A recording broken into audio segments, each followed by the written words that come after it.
This beautiful airplane you're looking at here is the AT-6, it's the T-6, the SNJ, called by a lot of different names through the years, built by North American Aviation, and an absolute jewel. Typical of all North American aircraft, it flies exactly the way an airplane is supposed to fly. They're marvelous things. This was what we flew in advanced. When we completed our 85 hours in the AT-6, we got our wings and our commissions.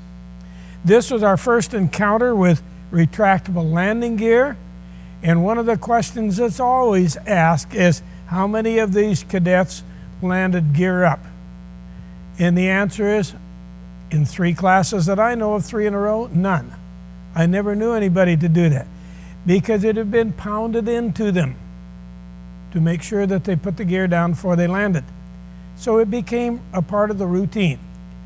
Marvelous airplane, greenhouse canopy. By this time, of course, the student is now in the front seat, except when he's doing instrument training. And everything flies exactly like a rather low performance fighter. Everywhere we went in a flight of 4. Formation was very important to us. We got gunnery in this, and I believe I told you about the gunnery where they had the 30 caliber machine gun mounted on the nose, firing through the prop arc, just as kind of reminiscent of World War I days. And excuse me, another question that usually pops up there, did it ever fail? Well, I don't know, but I do remember the one guy came back with a little round hole about that big round and one blade.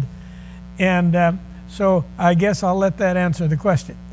And I asked him afterwards, he was a friend of mine, I asked him afterwards, well, did it vibrate some? He said, I didn't even know the difference. He said, I thought I heard a ping at one time, but that's all. But we learned air-to-air and air-to-ground gunnery in it. Very vital thing. By the time we finished, we had about 250 hours total flying time. We had plenty of gunnery training. We had everything. We were ready to step in to the big high-performance aircraft. The AT-6 was so good, such a popular aircraft, that it was used by virtually every Allied country during World War II and for a long time afterwards. They were used by the British, the Canadians, our Navy, the Australians, South Africa, and I could go on and on, the Netherlands. A lot of countries use this same aircraft under a different name. This particular one, just as a sidelight, I like to tell people, well, it's painted on there SNJ, and we advertise it as an AT-6. It really, in fact, is neither one. It's a T-6. And the way you can identify that is by that teardrop-shaped thing that sits on the top of the fuselage right after the canopy. Inside that teardrop thing is a little ring antenna that's called your antenna loop. And those came out with the T-6G, which was an Air Force aircraft. A couple other sidelights about this. Many of our gunners got their gunnery training sitting in the back seat of one of these, at that time, AT-6s with 130 caliber on a swivel firing aft. These were used during the Korean War as spotter aircraft. They called them mosquitoes then.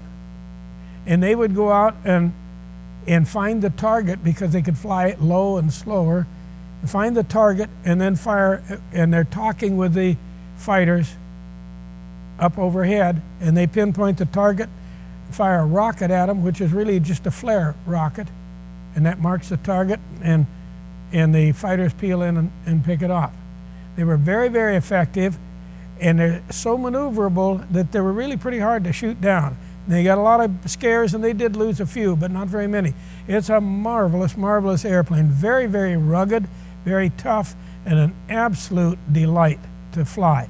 It is still one of my all-time favorite aircrafts because it is so much fun to fly. It flies just exactly the way you would want an aircraft to fly.